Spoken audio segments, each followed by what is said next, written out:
What I mean by that is a company may not necessarily care that I want to be a director or that I want to be a people manager, Hi, right? my name is Henry, and I'm super excited to be here with Emad to chat about product marketing leadership. Thank you so much for joining.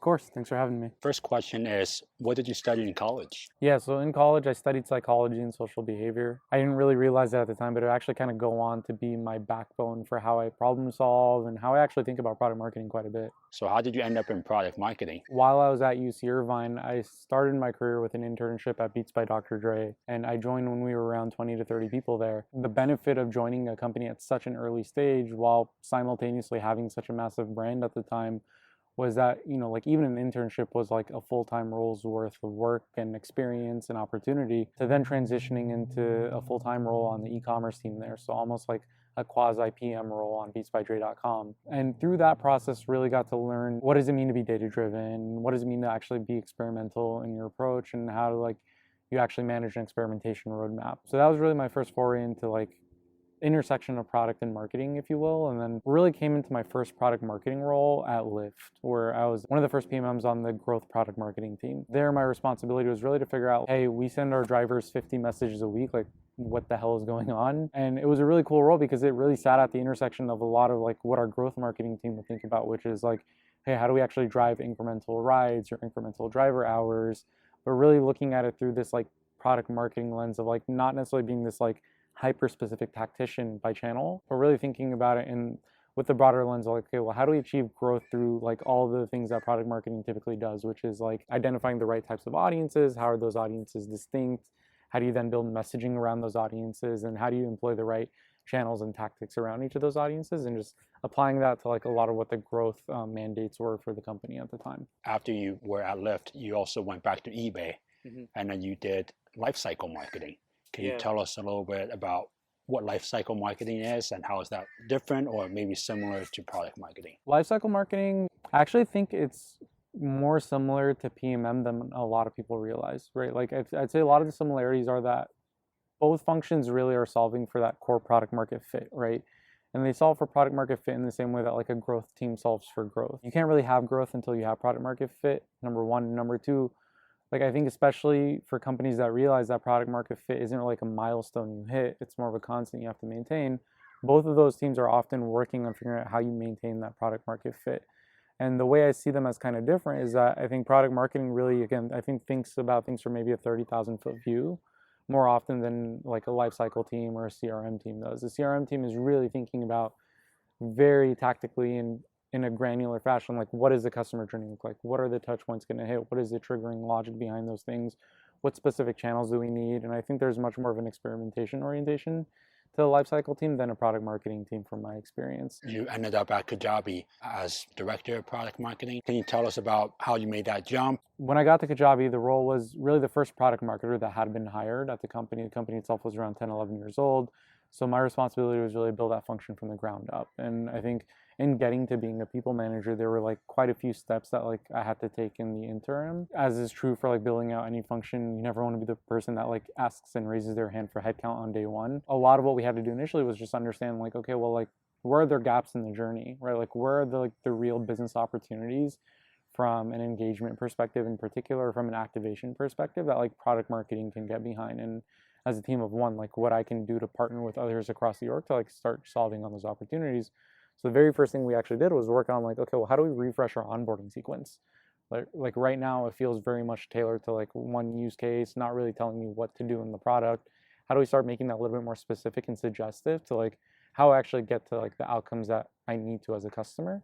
And then from there, like the role eventually transitioned, building out more of a function that is really mapped and spanning the whole suite of the product portfolio. What's it like transitioning from like an IC to like a people manager? It's an interesting transition for sure. I think the things that I found really fruitful were the opportunity to really work with and partner with people on my team and really help grow their careers, whether that was through skill sets or through new opportunities on projects they were passionate about or that the business needed. I think it was a really fulfilling experience to be able to really like work with anybody on my team I could think of and be able to say like, hey, I'm really interested in this part of the PMM experience, or I'm really interested in working on this project, or this is how I want to grow.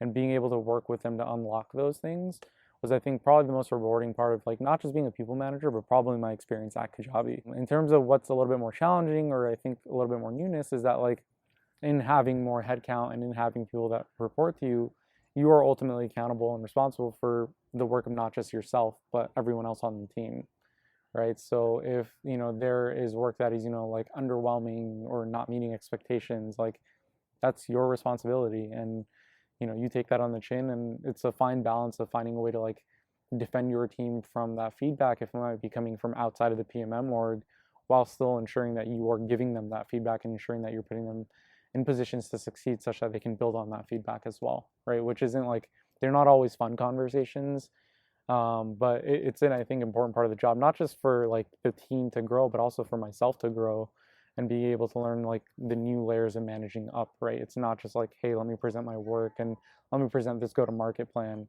It's now, hey, let me put people on my team in positions with executives for them to be able to speak to their work and, help them prep and help them feel like they're ready to be able to like really navigate and control the room in those contexts. How do you find time to actually do your own work on top of managing a team? Step one is, I think, really starting with planning, right? So we came into this year really with the understanding of, what we wanted to accomplish as a company, how that filtered and trickled into product marketing's realm, and what product marketing was going to be responsible for, and then who by individual is going to take on the responsibility, and then setting those up into OKRs, right? And in my context, like a lot of the OKRs that I inherit are the actual team OKRs, right? It comes back to the point of like, you are ultimately the spokesperson for the larger team's output. So that was a part of it, while also giving myself projects where I can really think about, okay, well, how much time am I actually going to be dedicated on working with PMMs based on where their experiences, where their skill set is relative to the projects that are in their plate.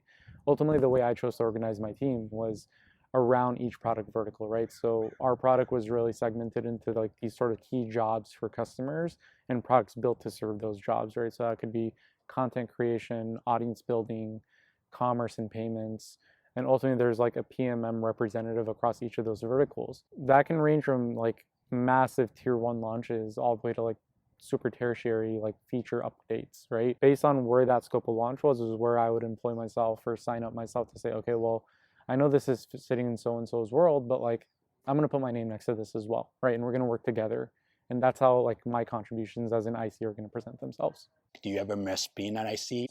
Definitely parts of it. It's like it's kind of the same like mental model as like when people ask like, do you miss college? Right? It's like it's just a previous step in the journey, right?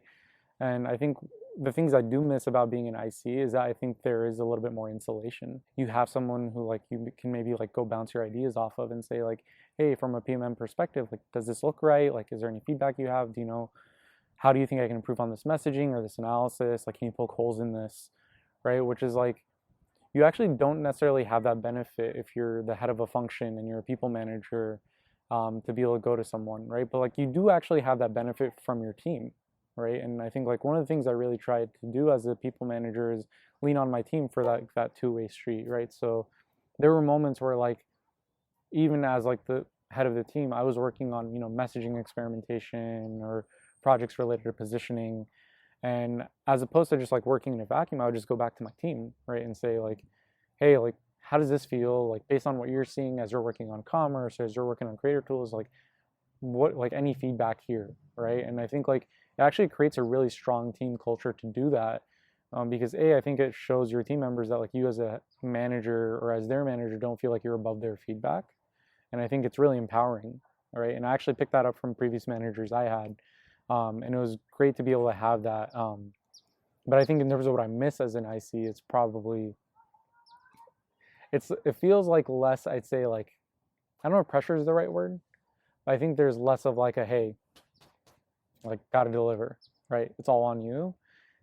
Which I think like at times that feels a little nice to not have to worry about that. But I mean, again, it's all part of the journey, and like if that's the kind of pressure that's coming your way, you must be doing something right. What advice do you have for product marketers who are early in their careers, who are also thinking about either moving up the ladder or becoming a people manager?